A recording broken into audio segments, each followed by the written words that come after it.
আল্লাহ তাআলা বললেন, হে পৃথিবীর মানুষ, তোমরা মুহাব্বতের সাথে, ভালোবাসার সাথে আমি আমার নবী মুহাম্মদুর রাসূলুল্লাহর উপরে একবার যদি দুরূদ শরীফ পড়ো, আমি আল্লাহ আসমান থেকে 10 বার তোমাদের উপরে রহমত নাজিল করব। 10টা রহমত কোন জায়গায় নেবেন?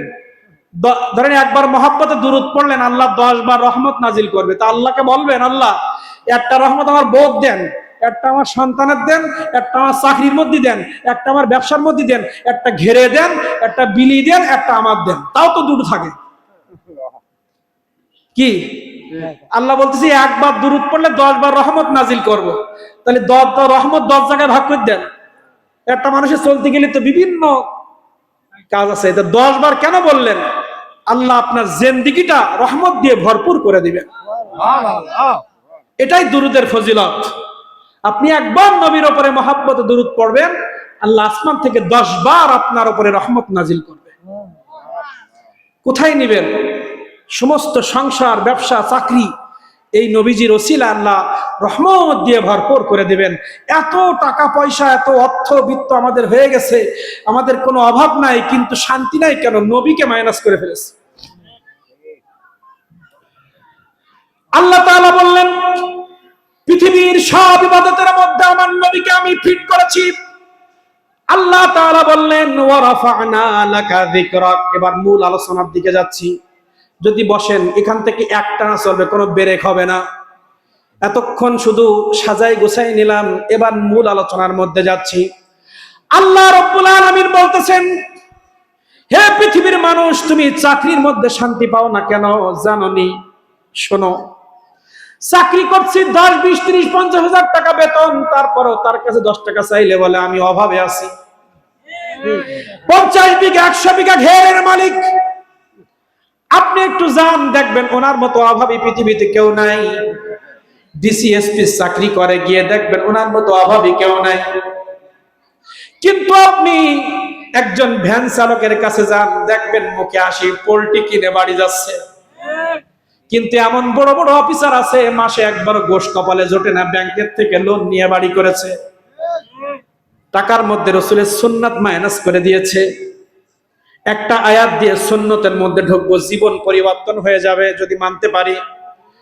মা বোন সহ সামনে যারা বসা আছেন, যতদূর মাইকের আওয়াজ যায়, যদি সময় থাকে কথাগুলো একটু শোনেন, মিলাই নিবেন।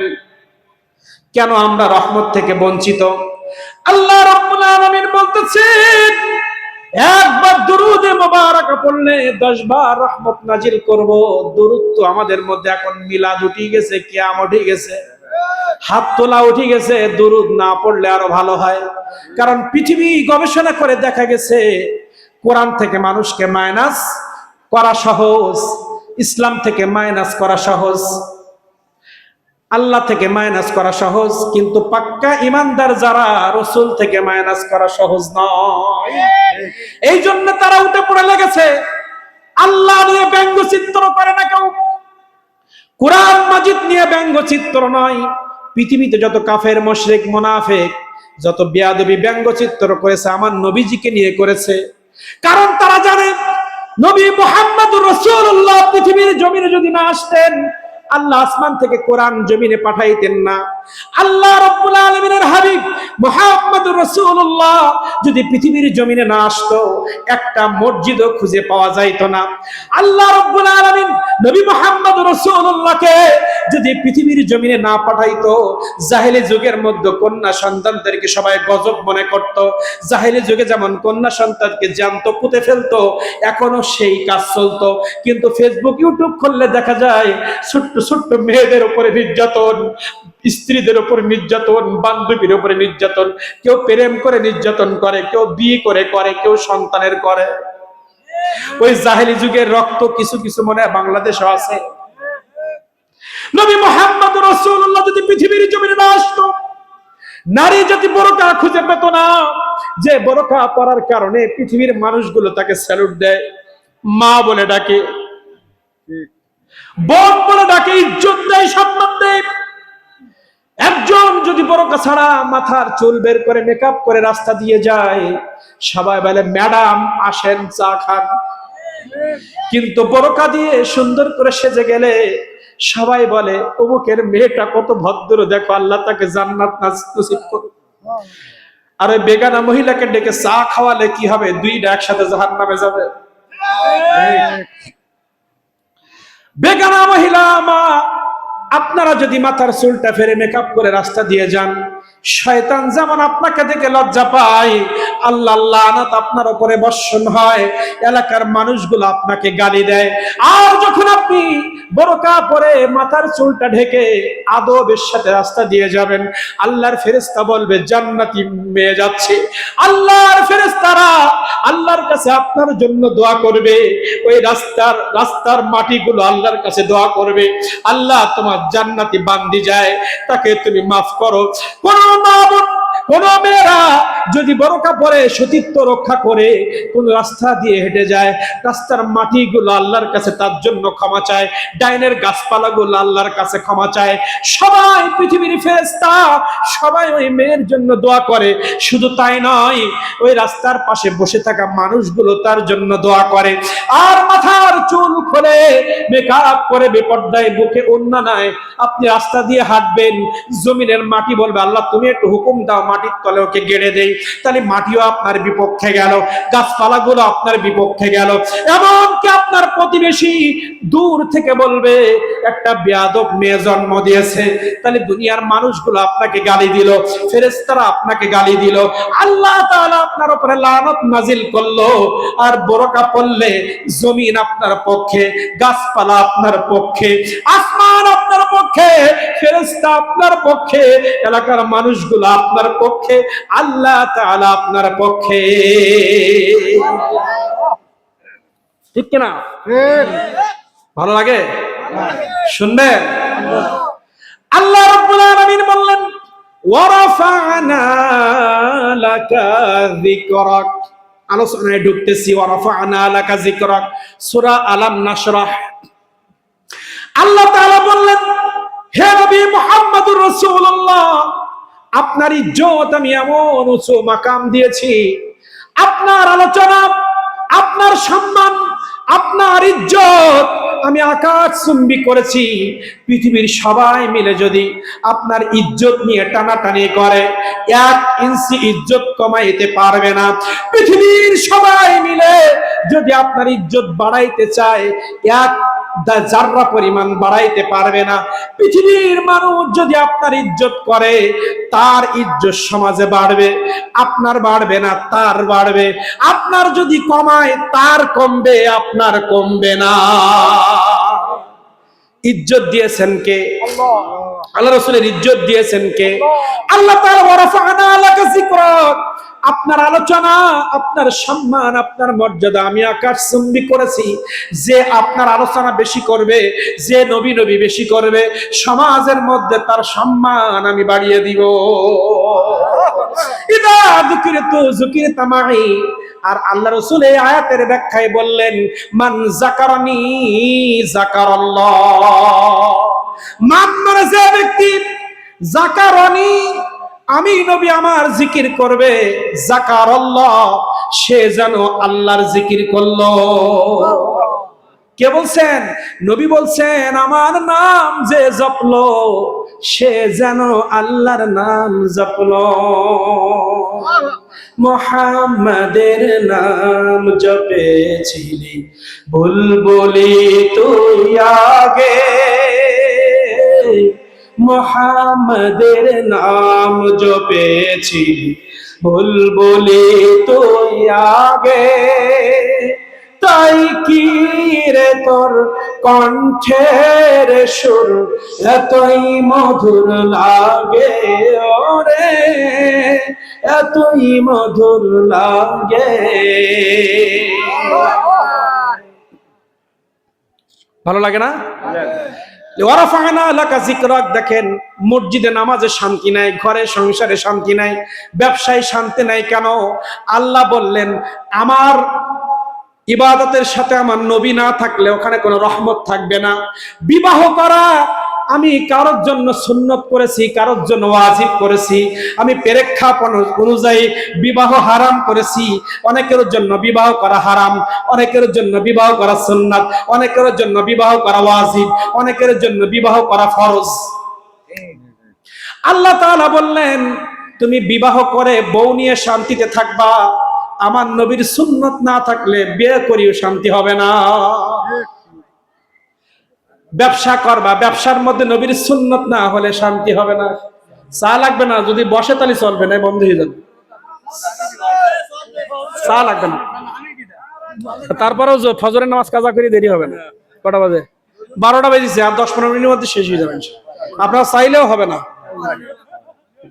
কারণ ফজরের নামাজে আর অনেক মুরব্বী আছে না, আমাদের যাদের একটু রক্ত গরম তাদের অসুবিধা না, কিন্তু অনেক মুরব্বী আছে, সব দিকে বিবেচনা করতে হবে, ঠিক কিনা? 10টায় যদি ওঠাতে পারতেন তাহলে কিছুটা হতো, 2 ঘন্টা হলে মোটামুটি।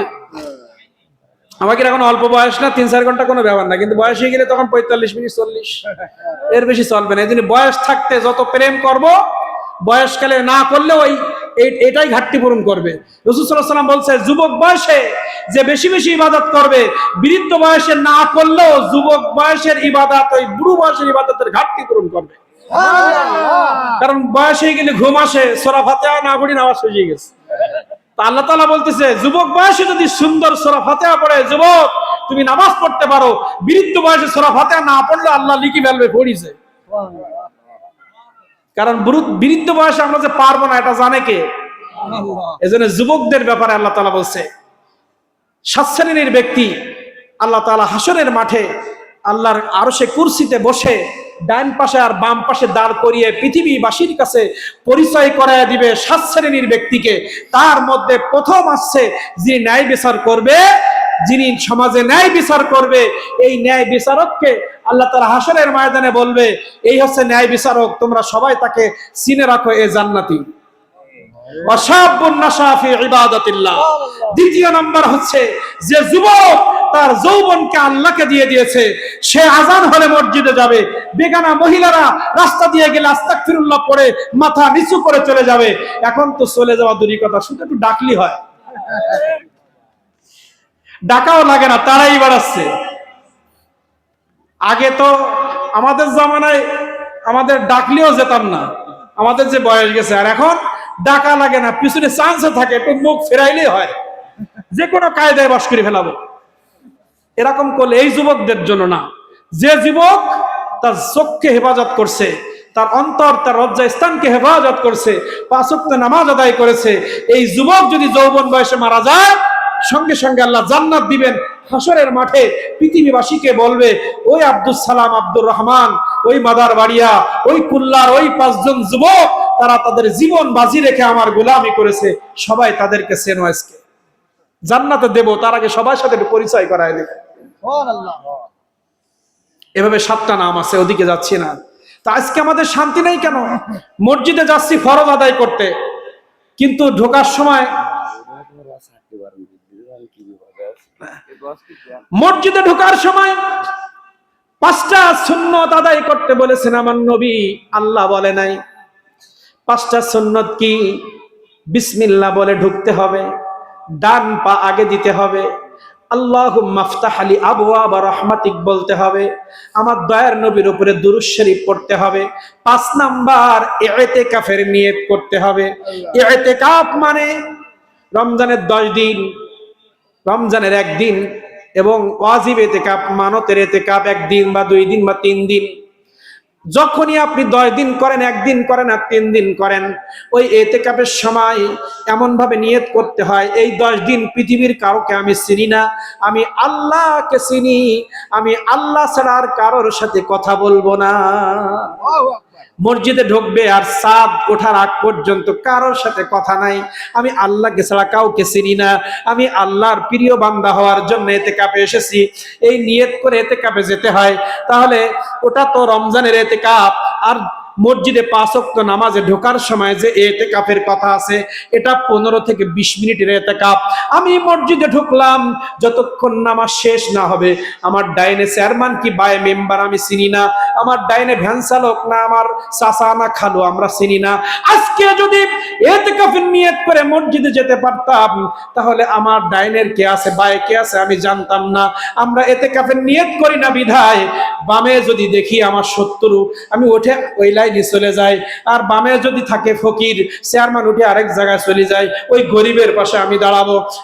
এই কাজগুলো কেন হয়? শুধু তাই নয়, মসজিদে ঢোকার পরে দুইজন সারাদিন সুযোগ পায় নাই, সকাল থেকে সারাদিন জন দিয়েছে, জোহরের নামাজের পরে এসে গল্প, আমি 5 কেজি বাগদা পাইছি, আমার ট্যাংরা মাছ এই দরে বিক্রি করেছি, আজকে এই বাজার করেছি, আজকে বউ তরকারিতে ঝামেলা করে ফেলাইছে, আজকে সাবান এই করিছে, আমার নাতনি এই করিছে, এই করতে করতে নামাজ শেষ। যদি ইতিকাফ করতে এত গল্প করার সুযোগ ছিল ছিল না। তো রাসূলের সুন্নাত আমি মসজিদের মধ্যে বাস্তবায়ন করতে পারি নাই বিধায় আমার নামাজের মধ্যে চোখে পানি নাই, গীবত গল্প পরনিন্দা সব মসজিদে ঢুকে গেছে এখন, যেগুলো হারাম। আজানের পরে নামাজ শেষ হওয়ার আগ পর্যন্ত দুনিয়াবি সব কথা বলা হারাম। হ্যাঁ, মসজিদে দুনিয়ার কথা বলবেন নামাজের পরে, সেটা মাসলা মাসায়েল, কারোর বাস দেওয়া কথা না। নিজের জীবন পরিবর্তনের জন্য মাসলা জানা এবং ইসলামের দিন প্রতিষ্ঠার কথা বলা, ভালো ভালো কথা বলা, যেটা আল্লাহ খুশি হবে এমন কোন কথা মসজিদে বলা যাবে, তাও নামাজের পরে। কিন্তু আমরা মসজিদে ইতিকাফের নিয়ত করতে পারি না বিধায় গিয়ে দেখি কার পাশে বসা যায়। ওর পাশে বসলে আমার দলের ভোটটা চাওয়া যাবে, ও আমার দলের লোক, এর পাশে বসে গল্প করে। আর যদি দেখো আমার দলের না, তো ওখান থেকে আরেক জায়গায় যায়। কত রে বাবা, 4, 5, 8টা 10টা দল, 20-30টা দল বাংলাদেশে, যে যে দল করে তার পাশে না হলে সে নামাজ পড়ে না। কোথায় গেছে এই ইতিকাফ? ইতিকাফ মানে কি? আমি আল্লাহকে সেজদার জন্য ঢুকেছি, যে দলের লোক মসজিদে আসবে সবাই আল্লাহর বান্দা। আমি কাউকে চিনি না, আমি আল্লাহকে চিনি। ডানে যে হয় থাক, আমি আমার ইবাদত করে আমি চলে যাব। মসজিদে আমার নবীজির সুন্নাত নাই বিদায় ইমামের তেলাওয়াত করে ইমাম মজা পায় না, মুসল্লি নামাজ পড়ে চোখে পানি আসে না। কিরাত বড় হলে বয়ান যদি 1:30 থেকে 1:35 হয়, কত গলা খাকারি, মনে হয় গলা ফ্রেশ করা মেশিন, গলা ফ্রেশ করা মেশিন মসজিদ। ওই জায়গায় সেই দুনিয়ার কোন জায়গায় আমি দেখলাম 4 দোকানে সিনেমা দেখার সময় 3 ঘন্টা সিনেমার মধ্যে একবারও কাশি দেবে না। কাশির শব্দ যদি একটা ডায়লগ মিস হয়, একটা কাশি দিলে একটা ডায়লগ মিস হয়ে যাবে। এমন একটা খেলা চলতেছে, এমন একটা সিনেমা চলতেছে, এ বাদ দিয়ে নামাজও পড়ার দরকার নেই, কিন্তু পাকিস্তান ভারতের খেলা দেখছে। আছে না এরকম? আছে। এমন একটা সিনেমা চলতেছে, আল্লাহ এমন টেস্টের একটা জায়গা, ও বাদ দিয়ে নামাজ পড়ে কাজা আদায় করবে, এ তো আর কাজা আদায় করা যাবে না, ঠিক কিনা? এইসব করে কি ইবাদতে মজা হবে? এই গলা খাকারি কেন আসে আমরা বুঝি না। 8:30টায় খেলা শুরু হবে, 8:15 জামাত শুরু হয়েছে, ইমাম সাহেব বড় কেরাত ধরিছে, দেখতেছে গলা খাকারি যদি না দিই তাহলে প্রথম বলটা মিস হয়ে যাবে। এজন্য গলা খাকারি দিয়ে আয়াত ছোট করাই, কোন রকম নামাজ পড়ি প্রথম বলটা আগে দেখতে হবে, কারণ আমি ইতিহাসে সাক্ষী হতে চাই, আমি অমুক খেলার প্রথম বলটা আমি দেখেছি। গল্প করতে হবে না?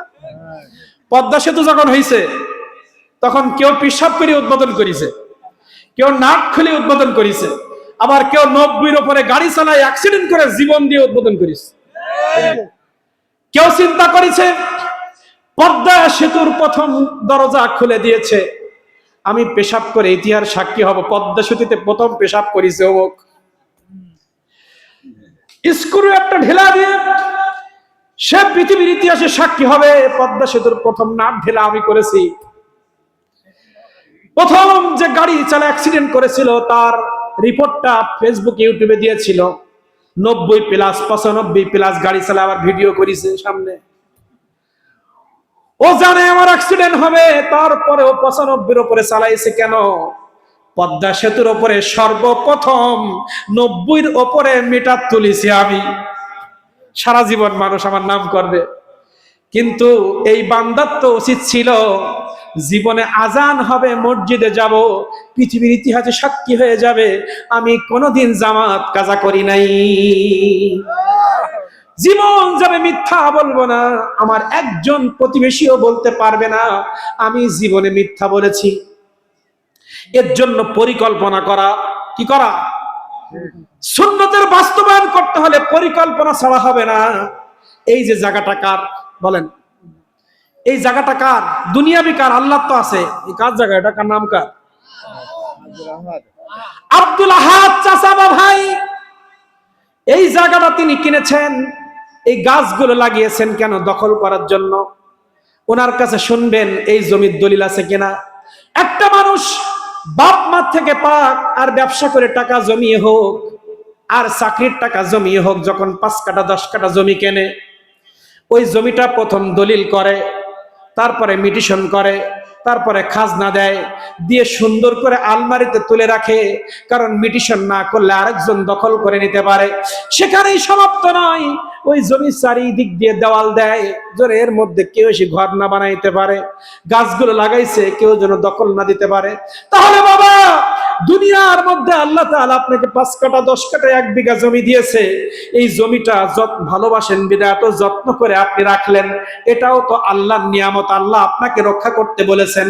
তাহলে 5 ওয়াক্ত নামাজ আল্লাহ রাব্বুল আলামিন আপনাকে আমাকে দিয়েছে। ওয়ারাত্তিলিল কুরআনা তারতিলা। আল্লাহ তাআলা বলেছে, বান্দা, কুরআন মাজিদ আমি নাজিল করেছি বড় মহব্বত করে, জীবনের সংবিধান। এই কুরআন মাজিদ সহি শুদ্ধ করে পড়ো, এটাও আল্লাহ আমাদেরকে বলেছেন। তুমি সংসার করো, এটাও আল্লাহ বলেছেন। চাকরি করো, আল্লাহ বলেছেন। বিবাহ করো, আল্লাহ বলেছেন। সন্তান মানুষ করো, আল্লাহ বলেছেন। নামাজ পড়ো, আল্লাহ বলেছেন। যাকাত দাও, আল্লাহ বলেছেন। দান করো, আল্লাহ বলেছেন। সব কিছু আল্লাহ তাআলা বলেছেন। তাহলে জমির ব্যাপারে এত সুন্দর বিয়ে করার জন্য খোঁজ নেয়। ওরে ওই মেয়ে ছোটবেলার থেকে কারোর সাথে চোখ টিপ মেরিস কিনা, ফেসবুক ব্যবহার করে কিনা, কারোর সাথে সম্পর্ক আছে কিনা, ও চরিত্র কেমন, ও চরিত্র কেমন, বাসা ঠিক মতো দিতে পারবে কিনা, ওর মায়ের খোঁজ নাও, ওর দাদির খোঁজ নাও। এত কিছু করার পরে আপনি আমি বিবাহ করি, তারপরে সংসার করবে কিনা, আমার খেদমত করবে কিনা, আমার বাপ মার দেখাশোনা করবে কিনা। একটা বউ আনার আগে এত গবেষণা, কারণ ওই বউ দিয়ে আপনি লাভবান হতে চান। আল্লাহ তাআলা বললেন, তুমি জান্নাত যদি পেতে চাও 5 ওয়াক্ত নামাজ আদায় করো। তুমি জান্নাত যদি পেতে চাও কোরআন মাজিদ সুন্দর করে তুমি তেলাওয়াত করো। তাহলে এই কোরআন মাজিদ তেলাওয়াত করতে আল্লাহ বলেছেন, একবারও কি পরিকল্পনা করেছি কোন হুজুরের কাছে গেলে কিভাবে পড়লে আমার কোরআনটা সহি হবে, কোন হুজুরের কাছে গেলে আমার নামাজটা সুন্দর হবে, আমার জমিটা যেমন আমি সুন্দর করে ঘিরে রেখেছি, দলিল করেছি, মিটিশন করেছি, খাজনা দিয়েছি আল্লাহর হুকুম পালন করার জন্য একদিনও আমরা চেষ্টা করি নাই। চেষ্টা করেছি না? তাহলে কি হলো? এই চেষ্টা করার জন্য তো নবী মুহাম্মদ রাসূলুল্লাহ সাল্লাল্লাহু আলাইহি ওয়াসাল্লাম দুনিয়ার জমিনে তাশরীফ এনেছে, হাতে কলমে শিক্ষা দিয়েছে, হাতে কলমে শিক্ষা দিয়েছেন।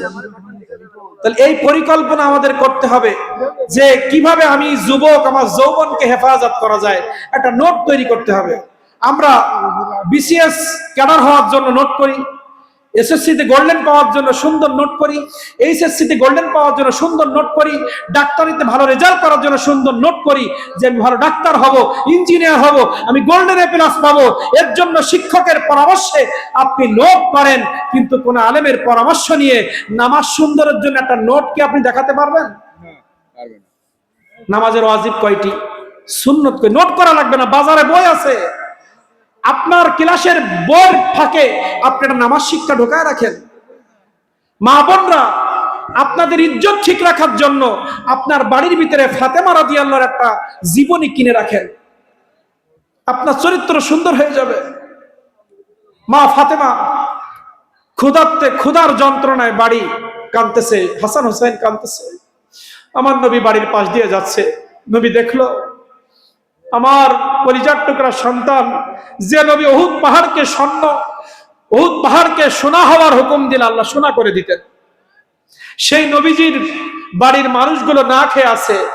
কিন্তু নবীর আদর্শ থেকে তারা বিচ্যুত হয় না।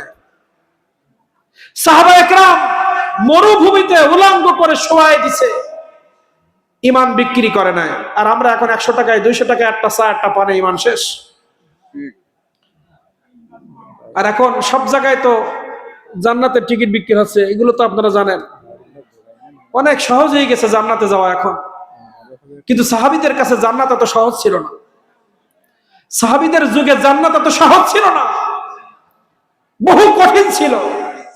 আজকে সাহাবীদের জীবন আদর্শকে আমরা ধুলির সাথে মিশাই দিয়ে নিজের ক্ষমতার জন্য, নিজের অর্থের জন্য, পাওয়ারের জন্য আমরা যে কোনো মতাদর্শ পালন করতে রাজি আছি, পিছুপা হব না। আমার রাসূলের গলায় ছুরি দিয়ে হলেও আমরা পাওয়ারে যেতে চাই, ঠিক কিনা? চলছে, এগুলো হবে কিয়ামতের আগে। আপনার স্বার্থের জন্য আপনি কোরআন হাদিস সব বিক্রি করে দিলেন, সব আদর্শ আমরা বিলীন করে দিয়েছি। বাবা মা বোনরা যারা আছি, রাসূলের আদর্শ জীবনে বাস্তবায়ন করি, নবী করিম সাল্লাল্লাহু আলাইহি ওয়াসাল্লামের সুন্নাত অনুযায়ী আমরা আমাদের জীবনটাকে চালাই, রহমত দিয়ে আল্লাহ ভরপুর করে দিবেন। কোন মহিলা যদি মনে করে, কোন মা বোন যদি মনে করে আমি স্বামীর এত রান্না বাড়া করি দিই, আমি তো 5 বার নামাজও পড়ি, আবার হুজুর বাড়িও ফতেহার সময় যায়, আবার মানুষের সাথে ভালো ব্যবহার করি, তো আমার রোগ বালায় যায় না কেন, আমার সংসারে শান্তি নেই কেন? আল্লাহ তাআলা বলছেন, হে আমার বান্দি, তুমি আমার নবীর সুন্নত মোতাবেক চলো, তুমি বোরকাটা পরো, তুমি বেগানা পুরুষের সামনে যেও না, তোমার সংসারে শান্তি দিয়ে ভরাই দিব আমি। তোমার স্বামীর সাথে তর্ক করো না, স্বামীর সাথে চিল্লায় কথা বলো না, তাহলে তোমার সংসারে বরকত দিয়ে ভরে দিব আমি। তুমি সিরিয়ালের ধারে পাশে যেও না, বরকত দিয়ে ভরে দেব আমি। এত স্বামীর খেদমত, এত ওলির দরবারে যাওয়ার পরে শান্তি নেই কেন? সিরিয়ালের যান কেন? সিরিয়ালের ডিম দেখেন বলে তো আপনার কাছ থেকে আল্লাহ শান্তি উঠায় নিছে। বেপরদায় চলেন বিদায় অন্য আমলগুলো দিয়েও আল্লাহ আপনার বরকত দিচ্ছে না। আপনি যদি একটা কলসে পানি ঢালেন, এই কলসের এক সাইড ছিদ্র থাকলে পানি সব পড়ে যাবে। তাহলে আপনি মাথার কাপড় ফেলাই দিলেন মানে আপনি ইসলামের মধ্যে ছিদ্র করলেন। ওই ছিদ্র ইসলামের মধ্যে নামাজ ঢুকালেও বেরিয়ে যাবে, ঢুকবে বেরিয়ে যাবে। আপনি পর্দা করলেন না মানে আপনি ইসলামে ছিদ্র করে দিলেন, আপনার আমলের মধ্যে ছিদ্র হয়ে গেছে, ওই আমল আর কাজে আসতেছে না, বেরিয়ে যাচ্ছে। এজন্য ছিদ্র আটকাতে হবে, এর জন্য পরিকল্পনা করতে হবে। বেশি বেশি করে আমার নবীজির জীবনী পড়বো, সাহাবা একরাম জীবনী পড়বো। নবীজির আদর্শ আমাদের জীবনে বাস্তবায়ন করলে আমাদের সমাজ, আমাদের রাষ্ট্র, আমাদের ব্যক্তি জীবন, সামাজিক জীবন সব সোনায় সোহাগা হয়ে যাবে ইনশাআল্লাহ। নবীকে মাইনাস করলে আপনি পৃথিবীর রাষ্ট্রের হাতে পাইলেও আপনি শান্তি পাবেন না। পৃথিবীর ক্ষমতা আপনার হাতে আসবে, অর্থনৈতিক ব্যবস্থা আপনার হাতে আসবে, রাজনৈতিক পাওয়ার আপনার হাতে আসবে, কিন্তু আমার রসুলকে যদি আপনি খাটো করেন, আমার নবীজির সামনে যদি বেয়াদবি করেন, আপনি লিখে রাখেন ওই এলাকায়, ওই দেশে, পৃথিবীতে কখনো শান্তি আসবে না। সাহাবা একরাম শান্তিতে ভরে গিয়েছিলেন, বাড়ি খাওয়া ছিল না, তারপরে কোনো অভিযোগ ছিল না, কারণ তারা ইসলামকে ভালোবেসেছে, নবীকে ভালোবেসেছে। আপনার বাড়ি আছে, গাড়ি আছে, টাকা আছে, পয়সা আছে, ক্ষমতা আছে, তারপরে টেনশন কেন? আপনি নবীকে মাইনাস করেছেন। এজন্য আল্লাহ তাআলা আমাদের সবাইকে বোঝার তৌফিক দান করুন। ওয়া আখিরি দাওয়ানা আনিল হামদুলিল্লাহি রাব্বিল আলামিন। আসসালামু আলাইকুম ওয়া রাহমাতুল্লাহ।